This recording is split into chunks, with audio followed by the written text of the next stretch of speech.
Hey folks, it's Frithgar here, how you doing? Welcome back to Boulder Canyon here in Farming Simulator 19. We're going to carry on today doing a little bit more of the old stump grinding. I'm hoping that we're going to get rid of most of the stumps that we've now got left in our fields. And if we can get rid of most of these stumps, that means that we can really get going with doing the cultivating. We did do a little bit of cultivating in the last episode. Just marked out the boundary for the new fields, and you know, that worked well. It was, you know, a success getting that done. So we've now got that boundary there and running down the side of the road over there. I went a straight line from over there. I didn't sort of do the bit down near the farm, and we haven't done the bit around the rock. We will do that, but we haven't done it yet. So obviously that'll be kind of the next thing that we go and get started on. A couple of people suggested that the whole issue I had with the grab not working properly on the front loader, because the roof, we've got an opening and closing on the roof, right? And if you use the mouse button that should control the grab opening and closing, it actually opens and closes the roof like that. Or if I use the binding that I got my joystick to do it, it does the same. I didn't actually think of looking in the key bindings and redoing the key binding for the bit on the roof, which I probably should have done. I didn't consider that at all. So yes, my bad, I should have considered that. So we will look at doing that next time we want to actually use the log grab, but I was still disappointed that it was even a thing. And I stand by my disappointment. I don't think that, you know, I think that was a very simple mistake that was not tested in the slightest. But anyway, what's done is done. There's nothing that we can do about it now. We're going to continue on with removing these stumps. And then we're going to have an absolutely enormous field. It was also pointed out last week that, you know, I said that we really want to use all this land and we want to make as much money as possible. It's maybe a little bit daft that I'm going to be ploughing up this great big field here before I go taking any grass off of it. I've got a whole grass cut that I could take off of this field.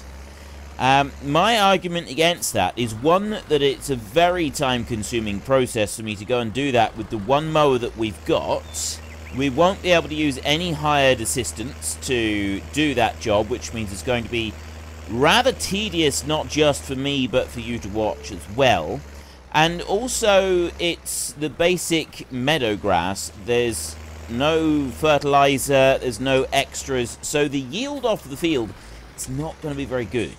Right, we're not going to get a very good crop off of this field at all as it stands at the moment. And it's that small. I just don't think it's worth it. I don't think it's worth the time and the effort to go through and do that. So rather than messing around with it, I think we'd be better off if we just plow it all up and we do it when we've got a better crop on the field. We can we don't have to wait, and we don't have to leave timescale on 5 times speed cutting down trees continuously until this field has grown. We can fast forward time. I can jump it forward to 120 times speed for a while, and we can race through time until we've got a crop of grass ready to go off of this entire field. And that's actually what I'm planning to do. We'll make sure that the sheep have got everything that they need, but we've got 26,000. It should be saying dollars right there. Let me change that over. There. In the sheep at the moment, we've got grass, we've got water. There has 6 days worth for each, so we don't need to worry about that. We're getting a new animal every day at the moment. We've got 900 litres of wool, according to that. So the wool pallet, we've got 1 wool pallet there that is slowly filling up, and we'll be able to go and get a little bit of something. Well, I'm hoping that we'll be able to go and sell a little bit of wool at some point as well, just for a little bit of extra cash to come in. We can chop down a few bales if we need to. We can chop down a few trees if we need to. And we will be chopping down more trees. We've got lots more trees to chop down. So that it's not something that's going to suddenly stop happening. We know that we've got a lot more trees to cut down. It's kind of like one of the big elements of this entire map. That's kind of the whole point of it. We got a lot of trees still to go.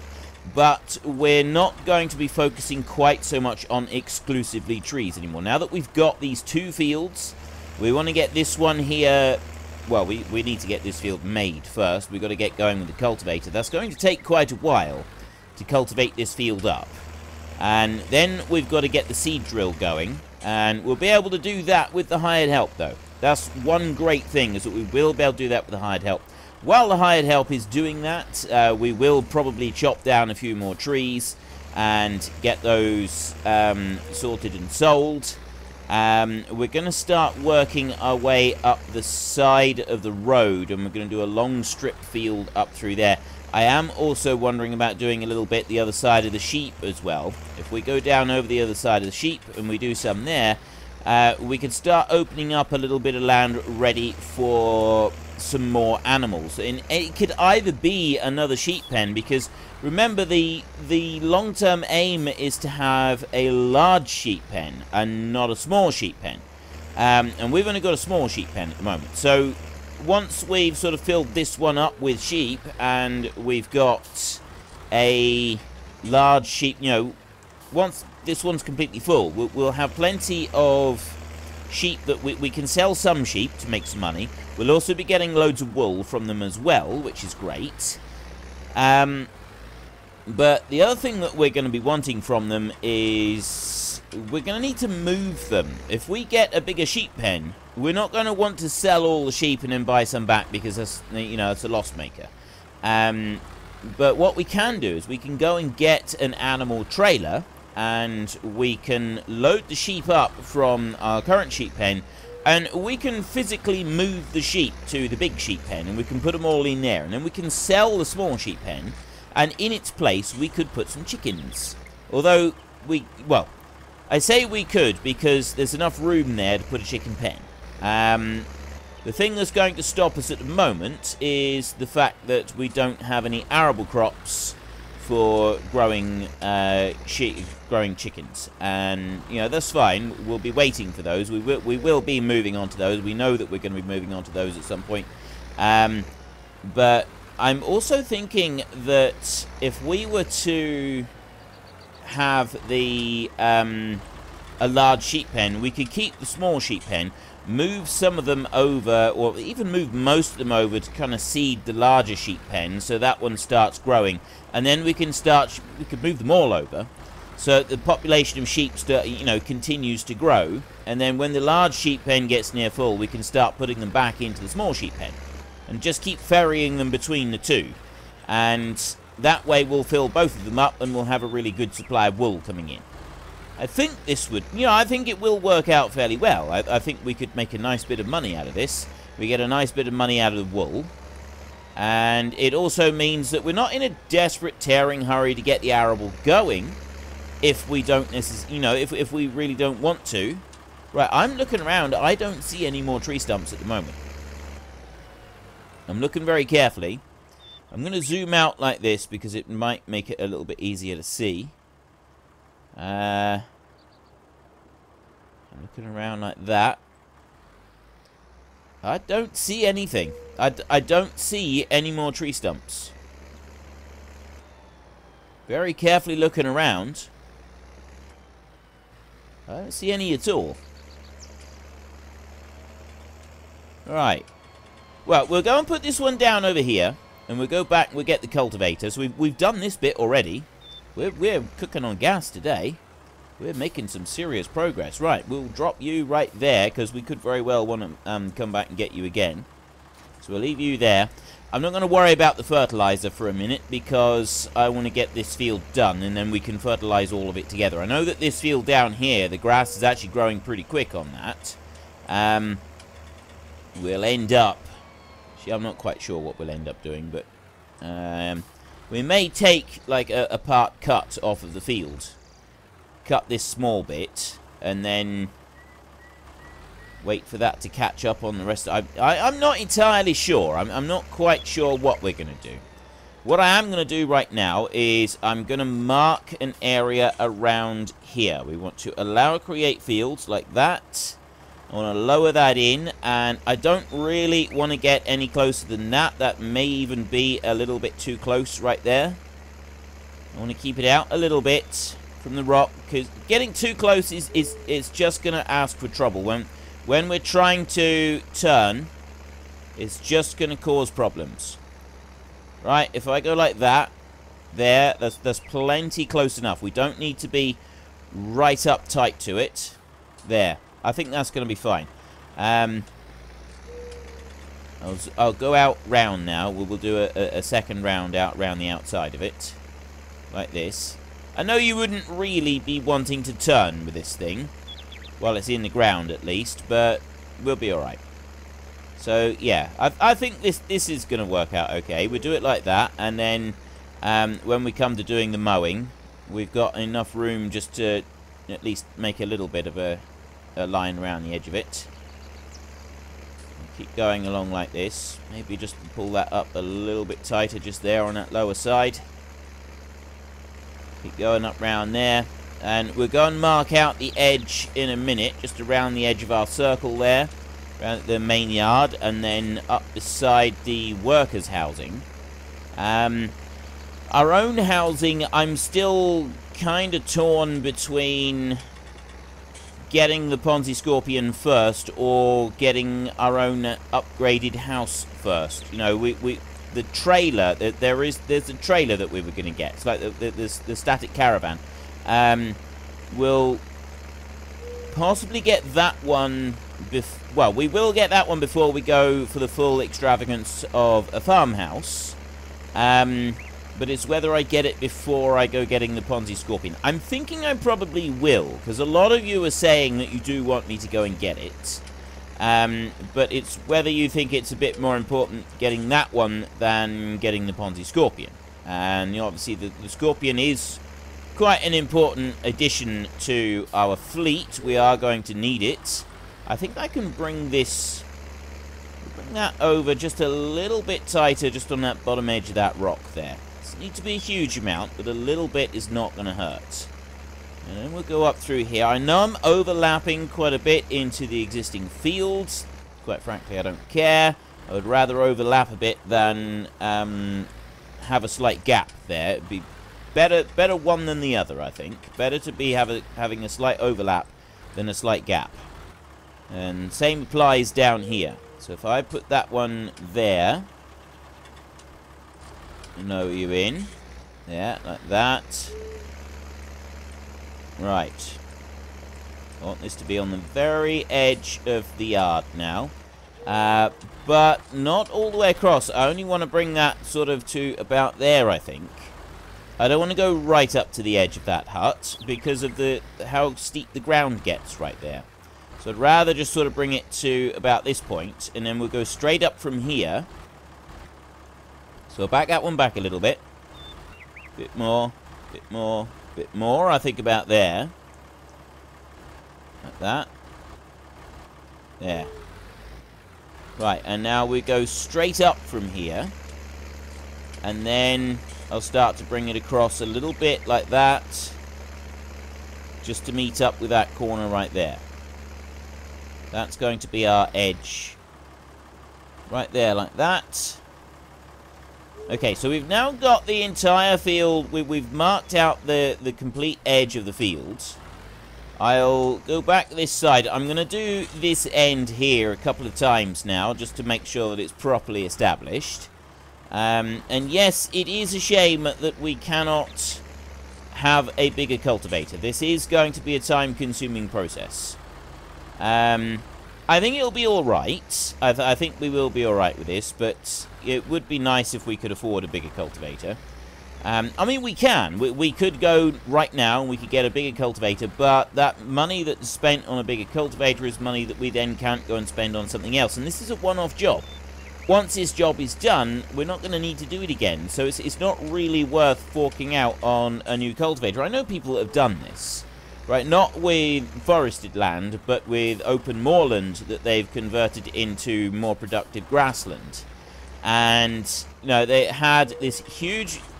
one person in particular, he had this huge 45-acre area. And he had a little Massey 135 and a rotavator. That's all he didn't even have. He didn't have a plow. He didn't have anything else. He had a rotavator and a Massey 135, and he worked his way up and down this 45-acre slot with the rotavator going. It's fairly slow going, and unfortunately, this 135 was one of the ones that had one of those old plastic cabs over the top. It had a roll bar, but then it had like a plastic.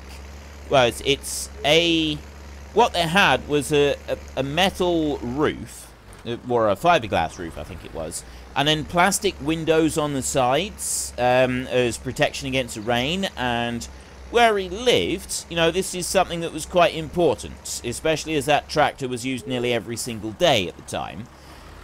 It was a very important thing to have. So you just unzip the doors and roll them up and keep them up out of the way, but that was about all you could do. In the winter, this thing was wonderful. In the spring, in the autumn, and in the winter, this thing was wonderful because of the amount of rain. It's a very cold place. It was absolutely essential. But he was doing this in summer, and it was baking hot, and he was sweating away inside this tractor in this plastic, sort of just in this plastic box, essentially, for... I think he said it took him nearly 3 days to rotivate all of this area and just to get it ready for planting with seed. Then he got the old fertilizer spinner out and he did it with fertilizer spinner. So the planting of the grass seed didn't take all that long. That was an afternoon, and he said it was a lot better because it was a lot faster. But the rotivating bit, oh, how he hated that bit.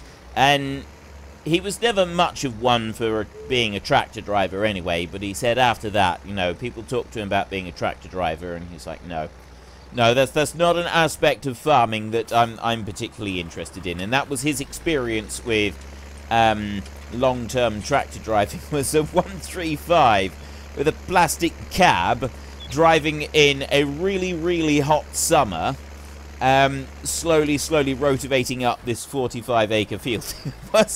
I mean, as far as experiences go when it comes to tractor driving, that's pretty far down the list of enjoyment. It's got to be said. I've done a lot of tractor driving, and that's pretty poor. You know, this what we're doing right here. It wouldn't, if you were doing this in real life, this wouldn't be great because this tractor probably wouldn't have the greatest air conditioning. So really, I mean, if it had air conditioning, you might have the windows closed. Probably it wouldn't have air conditioning, so you'd have all the doors wide open and held open as much as possible, all the windows open as much as possible, and just hoping and praying that some kind of breeze was going to come through. Because if a breeze comes through and you're in the shade from the cab, it's actually a really pleasant job, right? Because that breeze, that makes a difference of 10 to 15 degrees. It really does. It makes such a huge difference. So just the slightest breeze when you're working on soil like this, it's such a difference. Like you're literally talking 10 to 15 degrees. If you don't have the breeze, you know what? I'm going to do this end first. If you don't have a breeze, though, if the breeze is not there, then it's a different story, right? That story then becomes more of a horror story. And you sweat, and you cook, and you bake, and it's altogether unpleasant for everybody involved. For you and anybody that's got to go anywhere near you afterwards because you stink, because you've been sweating like a pig. And it's not very nice. It gets really, really hot. You got the heat from the engine, right? You're moving along just fast enough so that all that temperature from the engine is just slowly wafting into the cab. You can't close everything up on the cab because that makes it even hotter because, you know, obviously, you know, it turns you into a miniature greenhouse, and you're sitting on top of the transmission and everything, and that's plenty hot enough anyway. So you can't close the windows and stop the temperature from the actual tractor engine and everything all coming inside. That's not an option. You can't do that. But you can't escape from the heat of the engine that's coming in and slowly roasting you. It gets very unpleasant. If you get a slight breeze coming through, it carries the heat of the engine away from you, and you get this breeze coming through which instantly cools you down. You're in the shade from the roof. It's wonderful, right? Even just a very gentle breeze makes such a difference to a job like this. It's genuinely, absolutely it's the difference between hell and heaven. It quite literally is. Just the slowest breeze is the difference between hell and heaven. And if you think I'm exaggerating, go and try doing a job like this without an air. If you've got a new tractor, it's got a wonderful, powerful air conditioning unit. It's amazing. You just close the windows, you turn the air conditioning on, and away you go. And it's just wonderful. It's comfortable. It's pleasant. There is nothing unpleasant whatsoever about that job. You carry on, and yeah, it's awesome. You're trying to do it without air conditioning. That's altogether different. Now, some of you watching will know exactly what I'm talking about, because you'll have been farming back in the 60s, 70s, and 80s when air conditioning was not so prevalent. Most vehicles didn't have air conditioning. I know in certain places in the world you did. I believe that in the US, in the southern states, air conditioning was coming almost as standard as early as the 80s, whereas certainly here in the UK, air conditioning as standard, that didn't really start to happen on new tractors until at least 2000. I've plenty of new tractors in the 90s that I've seen no air conditioning at all, because it was an extra. It wasn't as standard. It was still an extra. And yes, it may have only been £500 extra. And yes, you don't quite understand the logic of a farmer who will drop £35,000 on a tractor and then say, you know what, I'm not going to spend an extra £500 on the air conditioning because I can't afford it. It's like, for goodness sake, man. I mean, really, 500 quid there, but they don't. And unless it's included as standard, they don't do it. But these days, it's quite unusual to go and buy a tractor that doesn't have the air conditioning in it as standard. But yeah, back in the 80s and 90s, it definitely wasn't in this part of the world. But as far as I know, in the some places in the world, it was as standard for a very long time. And I mean, I don't know exactly when it started to happen, so somebody will have to fill me in on that. I may be talking complete and utter nonsense, but this is as much as I know about it, is that air conditioning started to become a lot more prevalent and a lot more common as time went on, and you'd kind of expect that, really. But it surprised me that air conditioning has been around for as long as it has, right? The air conditioning units have been around since at least the 70s. I can remember where I did read somewhere where air conditioning, when it was first started to be installed, and I cannot remember it at all now. Like, honestly, I read something about air conditioning and I was like surprised, because you had refrigerators back in the 40s. I think there was even there were refrigerators, commercial refrigerators. Well, like industrial freezers and that, they were around in the 1890s, and it may have been 1880s. There was certainly mechanical means to produce ice as far back as it was the end of the 1800s. There was mechanical means for producing ice, and the amazing thing about it, it was I believe it was a fella from the US that invented this thing, and he could have made an absolute fortune on this, except that he didn't. It was rather unsuccessful to start with, because the people who there was a group of people, and their living was made entirely by going up into the mountains in the winter cutting ice and then bringing it down to the likes of New York and selling ice through the summer in New York and other cities. And obviously I'm brushing over the details here a little bit, and I may have some of these details wrong, so don't quote me on all of this. This is not absolute spot-on accurate, but I believe that this is, this is the general gist of it. And so they're bringing this ice down. And so this guy goes and invents a mechanical device that can create ice. Well, obviously these fellas whose entire living is going up into the mountains, getting ice and bringing it back, hang on a minute, they're getting a little bit concerned. This is their livelihood. This is their entire life, and this is how they make their money. If this thing takes off, so, they're out of a job, because it's rather an expensive thing to go all the way up into the mountains, get ice, and bring it back down to New York. Right? This is it's a time-consuming thing, and it costs quite a bit of money. This mechanical device, it's just, it's so much cheaper. It's going to put a load of people out of work. Right, what do? We've got to think of something. So they started a publicity campaign against mechanical ice and its impurity. And that's what they focused on, was they said that it was impure ice. It wasn't real ice. Theirs was real ice because it was coming from the mountains and it was natural. And it wasn't real ice if it was manufactured by this machine. And the public bought this hook, line, and sinker. Right? You think today, all of our... you want ice, you go to your freezer and you get it. And it was the same freezer. Same design. I mean, there's been some slight improvements on it, but essentially the same design is what this bloke invented. I don't know who it was. I don't know exactly when and where and so on, but I believe that I've got the rough time and area. And the public absolutely bought into this. And for like 20 or 30 years, the ice... The people who sold ice, they brought it down from the mountains, their publicity campaign, it ran and it worked. It really, really worked. People really bought into this. They absolutely believed that it was a better quality of ice that was being brought down from the mountains.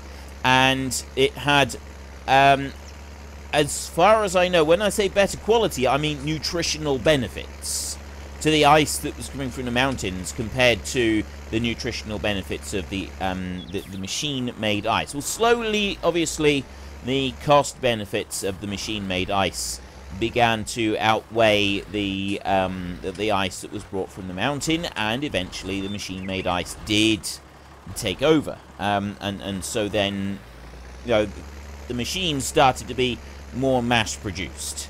But for a very long time, this campaign actually worked, and people genuinely believed that this ice from up in the mountains was far superior to the ice from the machine, and so you didn't want to be seen serving ice from a machine. If anybody who was anybody did not want to be seen and serving ice from a machine, and so they would use ice from the mountains. And I always thought this was like quite a fascinating thing, but you had these commercial ice-making machines as far back as the late 1800s. When the first person decided to fit one of these that wasn't actually making ice and was just simply blowing cold air, and they stuck it inside a moving vehicle, I don't actually know. I'm not entirely sure. I think that there were air conditioning units being made, stationary ones for buildings in the 50s, but again, I'm not sure about that. I do remember reading something about air conditioning units in vehicles in the 70s, and I was surprised that they were being fitted in the 70s, but whether they were being fitted before that, I don't actually know. Here in the UK, air conditioning is not a big thing, right? I mean, it's becoming more so now. We're getting more and more warmer summers, so it's starting to become a thing. I know in the US, the southern parts of the US certainly, and there are other areas of the world as well. Air conditioning is as important to your homes as heating systems for the winter. So you have heating systems in the winter and you have air conditioning for cooling it in the summer. Whereas we here in the UK, we have, it's always been like, fires for the winter to keep you warm, and then if it's hot in the summer, you open the window. And that's about it. But when we say hot in the summer, we mean something a little bit different to those areas that have air conditioning as standard fitted on every house these days. Because we don't have air conditioning units in our homes. Very, very few people have air conditioning units in their homes, even now. Because when we're talking about a hot summer, we're talking about 25 degrees C. I don't know what that is in Fahrenheit. I haven't got a clue. 25 degrees C.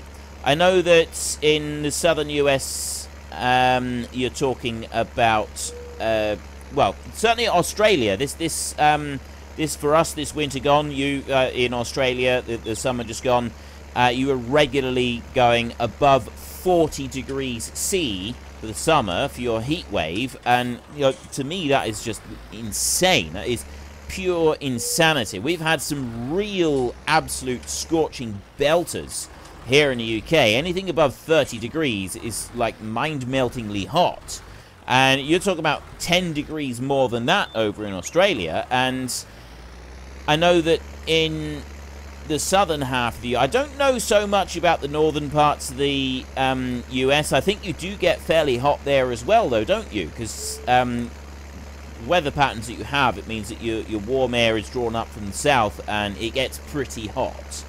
But I'm not quite sure how warm it does get for you.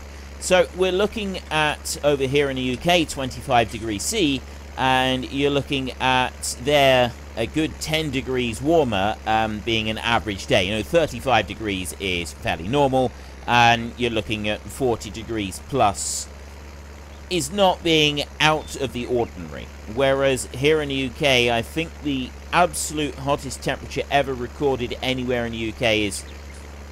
I can't remember what it is at the moment. It was something like 37.6, but I think that record actually got broken and it went all the way up to 38 point something this summer just gone. Last summer now, nearly a year ago. I think it went up to 38 point something. I think it did. I don't entirely remember on that one, but yeah, that's our absolute upper limit. That is the hottest temperature ever recorded in the UK. It was 38 point something. So when you come back and you're talking about temperatures of 40 degrees plus, that's sticking your head in an oven type hot, right? That's insane. That is absolute pure insanity for anyone that lives here in the UK. Anyway, right now we're not really worrying about that. We've done a good section of this field. We've rabbited on about air conditioning today and how hot it gets in tractors. This job, I would genuinely love to do this job if there was a breeze, right? If there was an actual breeze that was going along, and it was, if I didn't have air conditioning on this tractor, if there was a breeze that was just blowing through gently, it would be a really pleasant job to do. It's a wonderful view here in this valley. It's nice and secluded. It's quite beautiful. It's a wonderful place. I'd be quite happy to be here if there was a breeze. If it was a dead calm and it was boiling hot, yeah, maybe not so much. I probably wouldn't be quite so keen on it. But anyway, I don't really have time to rabbit on about that anymore today. So we will finish, pretty certain we will actually finish doing this bit tomorrow. I might go and get the seed drill and see if we can hook that up to the small tractor and we can start planting the grass. Because I've still got to do this manually, but planting the grass, we can get that going. We can just put the seed drill up that side, and hopefully the tractor will be able to do it. We're going to have to see which way it's going to go with the hired help. Obviously, it's limited on the angles that it does want to turn. But if we can get that tractor running, I think that would be quite cool. Because I'm looking at the pattern on the ground here, and I don't think it's going to be all that far. You look at the pattern on there, I don't think it's going to be all that far out of the direction we're traveling. Well, it's either going to be up that way, isn't it? Or it's going to be that way. But no, actually the diagonal line. Diagonal line is going to be that way, which is pretty sure a diagonal line is going to be in line with the pattern that you can see on the soil there. Right, you've got patterns that you can see picked out on the soil, and we've got those lines running over there. That might be a line that the hired help will follow. We'll have to see, because if that is a line that the hired help will follow, that would be pretty good, because then the tractor will run up and down beside us, and it'll make our lives a little bit easier. We're not going to be racing for him to try and, well, we're not going to be racing to try to stay ahead of him. But anyway, we'll worry about that tomorrow. So if you've enjoyed this episode, then please head down below and give us a like. And if you really enjoyed it, then please tell your friends all about me. Get them to come and watch as well. That would be awesome. And until next time, thank you very much for watching. This is Frithgar. Goodbye, and see you later.